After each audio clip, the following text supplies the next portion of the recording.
Robert Go. So, long time no see mga tol. Bali, matagal-tagal tayong hindi nakapag-upload dito sa ating YouTube channel dahil masyado lang akong na-busy. Kaka-upload ng ating mga entries dun sa Capistrano Classic sa Facebook. And then, marami tayong ginagawa. At maulan, nagpapalow play din tayo minsan. Itong week pala is maulan.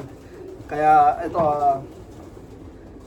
requested to ng isang ating solid na supporter. Shoutout nga pala kay Duenas Lop. Sabi niya sa akin, namimiss na daw niya yung mga vlog natin. So ngayon, bibigyan ko kayo ng update. Ano ba ngayon? Saturday, happy Saturday. And then, meron tayong mga lalagyan dun ng sensor, mga dumating last week.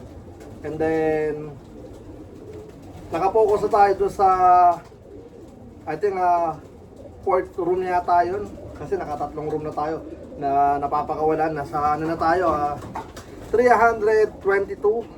Tapos may nag-overfly doon na 4 yata o 3. And then nakontak ko na rin yung yung ibang breeders na kailangan palitan kasi may mga dapat palitan dito. Mga ilang piraso, siguro mga 3 yata o 4, mga ganyan. Nakontak ko na rin sila. Yep. Kung hindi mo nakita yung ibon mo nag-clock, yesterday nag-ano ulit tayo, nag-open ulit tayo sa wing companion natin.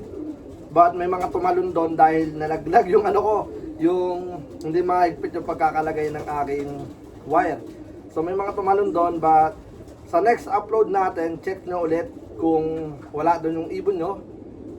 Mag-update tayo. Kasi ngayon is maulan, kakatila lang. And then, yeah, sa totoo lang, medyo tinamad talaga ako mag-vlog dahil sa mga nangyayaring hindi kaaya-aya. Na, yun nga, hindi ko alam kung nagkakataon lang na kay Kuya Brown G natatapat yung pagkawala ng mga young birds sa post office. Medyo masakit kasi yun para sa akin. Dahil binirid ko sila para ilaro sa one of race, tapos masasabotahe. Di ko sigurado kung totoong nabuksan yung box, nawasak yung box. But nakakapagtaka lang kasi talaga. Basta nakakapagtaka, pero bahala na yung bad karma at bahala na yung good karma para sa atin. And then yeah, so ngayon magpapakain tayo ng mga warriors. Tara, let's go. Niready ko na yung 1, 2, 3 na room. Tapos meron tayong nilagay doon sa taas ng mga pakakawalan natin na maybe in 2 weeks. Magti 3 weeks na sila sa atin. So mga isa pang linggo or 2 linggo, pakakawalan ko na sila. Kaya medyo tumagal sila ng konti dahil nag-focus ako sa 1, 2, 3. Sa 1, 2, 3 natin na na room hanggang port. Ang gulo na ang dami kasi. Yun nga, focus tayo ngayon doon sa binu-viewing natin ngayon sa taas, tina-trap training natin kasi meron na tayong 322 na ibon na lumilipad. Tapos isa pang pakawala doon, walang bugaw-bugaw, kumbaga lang yun, tawag ito, open lock, tapos lumalabas lahat, and then whoever na gusto lumipad is lumipad sila. Yung mga tambay lang, part of pagpapaamo. And then kapag lahat na sila na ilabas ko after ng June 15, kasi hanggang June 15 yung replacement ng ibon na nawala, tapos hanggang May 29 naman yung mga mag-e-entry. So di na tayo tatanggap ng mga entry after 2020 after 29. Yan, after 29, re-respetuhin natin yung mga nagbayad na ng first fee para sa late coming ng kanilang mga ibon. Alright, so tara, let's go at pakain na tayo.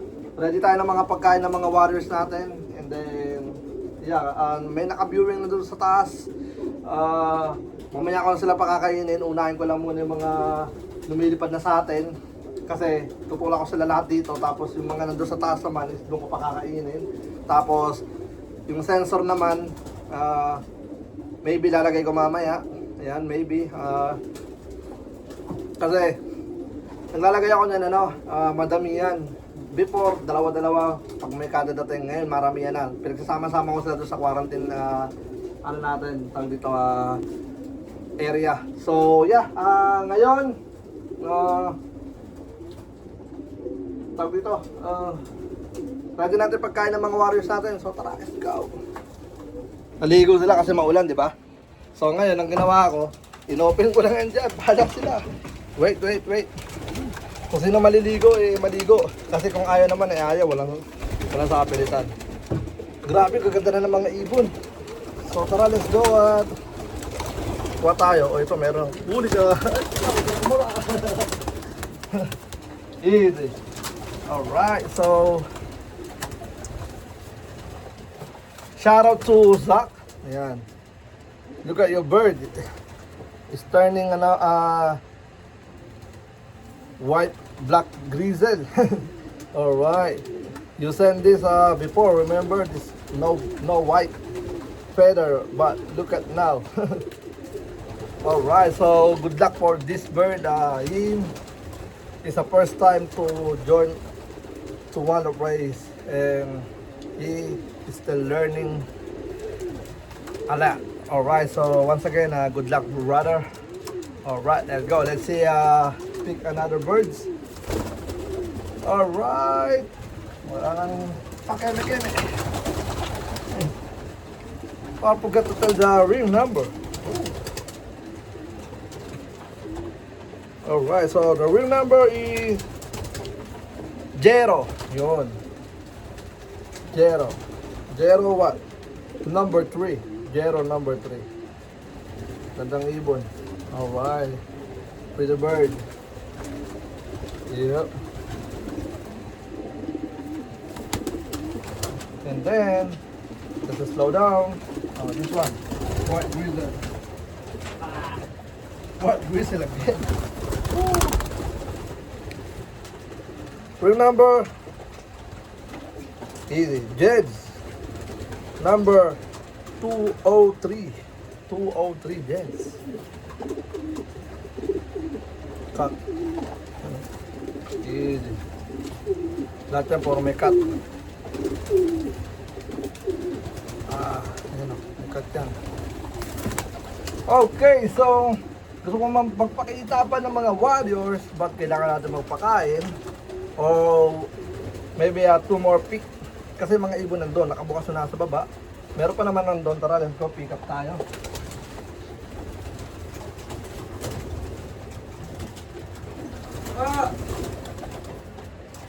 Come on guys. Just quick update for your ammo. Alright. Blue bar. Ring number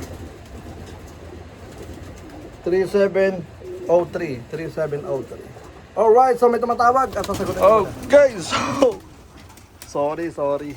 Yan, yung mga ibon natin. Yan. Nagpakain na ako. Yep. Nawala sa isip ko. Grabe. Na nagbablog pala ako kasi after na may tumawag yun. Mga ibon natin. So, pogi. After ko magpakain, nawala sa isip ko na nagbablog pala ako. Yung mga ibon natin, mga tol. Yep. Ito. Ano na, kamusta na kayo? Malapit na gera, ha? Malapit na gera. Yung mga bata pa talaga. Pero syempre, yeah. So ginawa ko, pakain tayo. Wala sa isip ko talaga mga tol. Grabe, but it's okay. Ay, pero pa pala tayong dinalalagyan ng tubig. Yung mga ibon natin, yan sila. Ang pogi. Yung iba, bis na. Yung iba, papis na. Ganda ng pula, oh. Yan, ito rin, oh. Dark check ito, oh. Mga halimaw. Yan. Alright, so yeah, yun ang mga ibon natin. Tapos nasa taas, pinakain ko na rin. Wala sa isip ko talaga, grabe. Papalitan muna tayo ng tubig. Tara, let's go. Okay, so kahapon is nakalimutan ko mag-video nung magpapakain tayo dahil may tumawag sa akin. So yun nga, yung pinapainom natin ngayon is orange, is cranberry juice. So ngayon, tara, let's go. At meron na tayong mga nilagay sa taas. Lahat to nag-clock na doon sa ano natin, sa Wing Companion. So you can check your wires.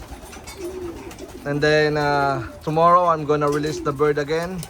I'm gonna start to first room, second, third, and fourth every other day. So ganun ulit yung system natin. Gagawin natin kasi is tawag dito, kasi sinama ko na yung pang fifth room nila, pang fourth, basta pang yung natin, before end of the month ng ano yan, April. Yan. Alright. So, tara, let's go. At simulan na natin to bago pa simulan ng lahat. So, papakain na ako. And then, yeah. Try kong pababayin tong mga nasa taas na to bago ako magbigay ng full blast. Full patoka. Kasi kapag di ko to napatoka sa taas, magugutom sila. Okay lang sana kung nagpapalabas tayo. Pero kung hindi naman tayo nagpapalabas is kailangan kakain sila lahat. Alright, so tara, let's go. Some bird is already nagpalit na ng balahibo, pero mas marami pang umiiyak. Alright, so tara, let's go. Mas marami pang mga bata.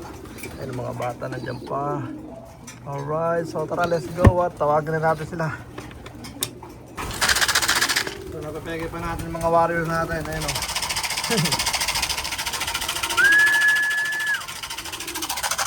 Santay ko lang bumaba lahat para lahat makakain ng mga ito. Pinuna ko lang pakainin yung mga nandun sa quarantine natin. Yeah. So tara, let's go. Grabe, napakaluwag pa natin. Ayan.